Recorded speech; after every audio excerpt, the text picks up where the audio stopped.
অ্যাকোয়াটিকাতে একটা new rules চালু হয়েছে, জানি না এটা সবাই জানো কি না, তাই ভিডিওটা দেখতে থাকো। আমরা তো একটা সময় টিকিটটা বুক করেছিলাম এবং পার পারসন 300 করে ছিল, আর কিডসের জন্য ছিল 150 করে। তো যাই হোক, আমরা তো বুক করে ফেলেছিলাম। যখন কাউন্টারে গেলাম, কাউন্টারে গিয়ে বলছে 10টার পর যারা বুক করবে তাদের জন্য এক্সট্রা 700 করে পার পারসন লাগবে।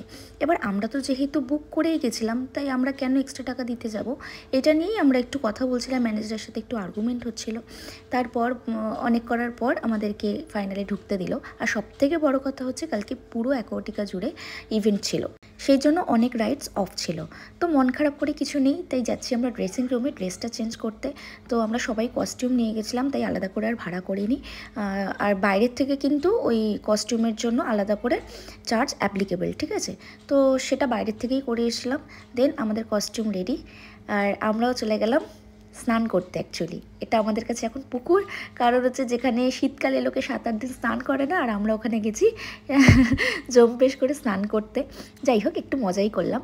আর প্রচণ্ড ঠান্ডা, বুঝতেই পারছো, গায়ে জল লাগলে গাটা শিরশির করে, আর যত জল গায়ে লাগছে আমাদের শরীরটাই যেন ভার হয়ে যাচ্ছে।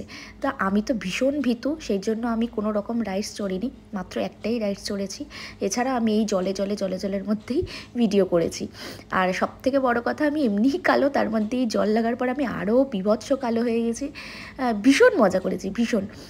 মন খারাপ হচ্ছিল যে অনেক রাইডস নেই, কিন্তু আমার আর কি, আমি তো কোনোটাই চড়তে পারি না, কারণ আমি তো ভীষণ ভীতু।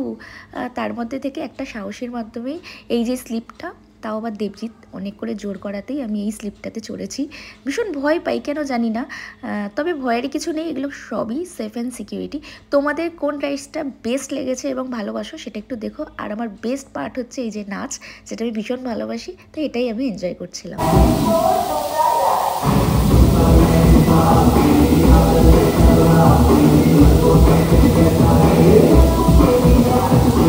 ব্যাস, আমি নাচতে যেহেতু ভালোবাসি, আমি আমার স্পটও পেয়ে গেছিলাম, আর সব কিছু কমপ্লিট। দেন ঠান্ডার মধ্যে কাঁপতে কাঁপতে যাচ্ছি ড্রেসিং রুমে, যেখানে চেঞ্জ করে দেন খাবার দাবার আমাদের অর্ডার করা হয়ে গেছিলো।